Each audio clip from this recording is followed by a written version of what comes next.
నమస్తే మేడం. నమస్తే. మా అబ్బాయి సివిల్స్ ప్రిపేర్ చేయాలనుకుంటున్నాము. యాజ్ ఏ పేరెంట్గా ఏ విధమైన ఎంకరేజ్మెంట్ ఇవ్వాలి? మేడం, బాబుకి ఇంట్రెస్ట్ ఉంటే civil services is the best career option. కాకపోతే ఇక్కడ సివిల్స్లోకి పిల్లల్ని పంపించే ముందు పేరెంట్స్ కొన్ని దృష్టిలో పెట్టుకోవాలండి. ఒకటి, సివిల్ సర్వీసెస్ అనేది ఒక కాంపిటేటివ్ ఎగ్జామ్, అకాడమిక్ ఎగ్జామ్ కాదు.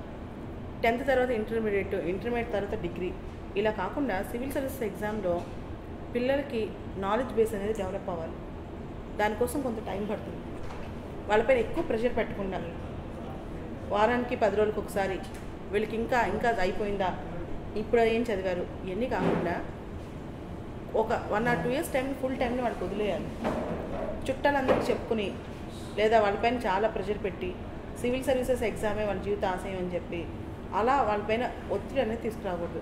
మేజర్గా నా దగ్గరకు వచ్చే చాలామంది పిల్లల్లో మగపిల్లలు అయితే ఇంకా సెటిల్ అవ్వలేదేంటి, ఇంకా సెటిల్ అవ్వలేదేంటి అని పేరెంట్స్ అడుగుతుంటారు.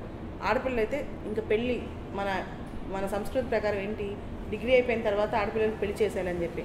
కానీ సివిల్ సర్వీసెస్ ఎగ్జామ్ ఏం కోరుకుంటుందంటే ఒక 2-3 years టైం పడుతుంది. దీనిలో వాళ్ళకి ప్రెషర్ పెడితే చాలామంది తెలియగల వాళ్ళు నేను గమనించానండి, మధ్యలోనే వదిలేసి వెళ్ళిపోతారు ఈ ఫీల్డ్ని. అది తప్పు. సరే, 1 సంవత్సరం రాకపోతే 2వ సంవత్సరం వెయిట్ చేయగలగాలి. అంటే 5 సంవత్సరాలు 10 సంవత్సరాలు వెయిట్ చేయించమని కాదు, అదొకటండి. రెండోది, ఈ సబ్జెక్ట్ ఈ మొత్తం ఎగ్జామ్కి ఫోకస్ చాలా అవసరం. ఈ ఫోకస్ ఎక్కువగా ఫ్యామిలీ టెన్షన్స్, ఫ్యామిలీ విషయాలు, పిల్లలకు ఫోన్లు చేసి చెప్పడం కానీ, ఇంటికి వెళ్తే వాళ్ళని బాధపెట్టడం కానీ, లేకపోతే సమస్యలు చెప్పడం వల్ల ఏమవుతుందంటే ఒక్కోసారి వీళ్ళు డిట్రాక్ట్ అయ్యే అవకాశం చాలా ఎక్కువ ఉంటుంది. చాలామంది ఊరి నుంచి వచ్చాక కొన్ని రోజులకి ముభావంగా ఉంటారు. ఇందులో ఇది మేజర్ అండి. ఇంట్లో సమస్యలన్నీ పిల్లలపైన రుద్దకూడదు. మూడో అంశం ఏంటంటేనండి, మనకు పండుగలు చాలా ఎక్కువ. ఇప్పుడు Sankranti, Dasara, Deepavali, Ramzan, Christmas, new year, పుట్టినరోజు అని ఈ పేరెంట్స్ ప్రతి పండగకి పిల్లలు ఇంటికి రావాలని కోరుకుంటారు. అది కూడా 3-4 రోజులు వెళ్ళే ముందు 3-4 రోజులు ప్రిపరేషన్, వచ్చిన తర్వాత వారం రోజులు చదువు ట్రాక్లో ఉండదు. ఒక 10 రోజులు సివిల్ సర్వీసెస్ ప్రిపరేషన్ వదిలేస్తే అది ఇంకొక 4 రోజులు వెనక్కి వెళ్ళిపోతుంది. అలా కాకుండా ఆ 1 year పాటు పెద్ద పండుగలు చేసుకోవచ్చు, 1-2 పిలవచ్చు. అంతేగాని ప్రతిసారి పేరెంట్స్ మీట్ ఇది అవ్వాలనుకోవడం, ప్రతి పండుగకి పిలవాలనుకోవడం, డిస్ట్రాక్ట్ చేయడం కూడా అంత సరైన పద్ధతి కాదండి. అదేవిధంగా పేరెంట్స్ సపోర్ట్ అంటే వాళ్ళ ఫెయిల్యూర్స్, ఒక్కోసారి ఒకటే స్టెప్లో ప్రిలిమ్స్, మెయిన్స్, ఇంటర్వ్యూ అవ్వదండి, ఫెయిల్ అవుతూ ఉంటారు. ఆ టైంలో మేము ఉన్నాం. ఉదాహరణకి మా నాన్నగారు అనేవాళ్ళు అనమాట, నేను ఇంటర్వ్యూ దాకా వెళ్ళానండి.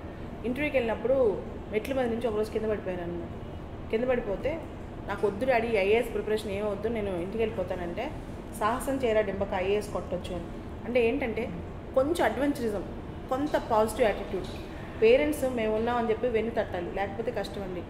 ఇంకా ఇక్కడ ఈ ఫీల్డ్లో ఏంటంటే మన చుట్టూ ఉన్న వాళ్ళు సాఫ్ట్వేర్ ఇంజనీర్లు అయిపోతారు. వాళ్ళందరూ అమెరికాకి వెళ్ళి డబ్బులు సంపాదిస్తుంటారు. యూపీఎస్సీకి వెళ్ళే పిల్లల్ని నువ్వెప్పుడు సెటిల్ అవుతావు, నువ్వెప్పుడు సంపాదిస్తావంటే, యూపీఎస్సీ అనేది లాటరీ టికెట్ కాదండి. యూపీఎస్సీ అనేది లక్షల కోట్లు ఒకటేసారి సంపాదన వచ్చేది, అది ఒక ఉద్యోగం అని మాత్రమే. పిల్లలు సమాజానికి ఏమైనా సేవ్ చేయాలి, దాంతోపాటు కుటుంబానికి కొంత పేరు తీసుకురావాలి, దాంతోపాటు వాళ్ళ చదువుకు సార్థకత ఉండాలి. ఇలా ఉద్దేశంతో ఉన్న వాళ్ళనే పిల్లల్ని పంపించాలండి. అంతేగాని ఏదో స్టేటస్ వచ్చేస్తుంది, సడన్గా జీవితాలు మారిపోతాయి, దీన్ని ఆశయంగా పెట్టుకుని సివిల్ సర్వీసెస్లోకి రాకూడదండి. బేసికల్గా చాలా మందిలో ఇదేనండి, పిల్లలు 1 year చదువుతారు, చదివిన తర్వాత వెనక్కి తీసుకెళ్ళిపోవడం, లేకపోతే వాళ్ళపైన ప్రెషర్ పెట్టడం. లేకపోతే ఇంకొక మేజర్ ప్రాబ్లం ఏంటంటే ఫైనాన్షియల్ సపోర్ట్ అండి. ఇంట్లో ఈ సివిల్ సర్వీసెస్ వేరే ఉద్యోగాలు చేస్తూ సివిల్స్ ప్రిపేర్ అవ్వడం అనేది కొంచెం కష్టమైన పని. ఇంట్లో అంటే వాళ్ళకి ఏం కోట్లు అవసరం లేదు, కాకపోతే వాళ్ళపైన ఆర్థికపరమైన ఒత్తిళ్ళు కానీ ఇలాంటి ఒత్తిళ్ళు తీసుకురాకుండా వాళ్ళని స్పెసిఫిక్గా వాళ్ళని పర్టికులర్గా చదివించడం అనేది మంచిదండి. కొన్నిసార్లు ఫాదర్, మదర్ చాలా మోటివేటింగ్ ఫ్యాక్టర్ అవుతారండి సివిల్స్లో. ఉదాహరణకి నాకు ఒక స్టూడెంట్ ఉన్నాడనమాట. నీకు ఫస్ట్ ఇన్స్పిరేషన్ ఎవరు సివిల్స్ రావడానికంటే మా మదర్. ఎందుకు మదర్ అంటే, ఇంట్లో రాత్రిపూట అన్నం వండిన తర్వాత ఇంట్లో వాళ్ళకి లేకపోయినా సరే చాలా కష్టంతో ఉంటున్నాను, మా అమ్మ ఫస్ట్ వాళ్ళకి అన్నం పెడుతుంది, మాకు లేకపోయినా అని చెప్తూ ఉంటాడు. అంటే సర్వీస్ మోటివ్ అనేది పేరెంట్స్ దగ్గర నుంచి నేర్చుకోవాలి. ముందు మనం వాళ్ళకి ఎగ్జాంపుల్గా ఉండాలండి పిల్లలకి, అది నేను గట్టిగా నమ్ముతాను.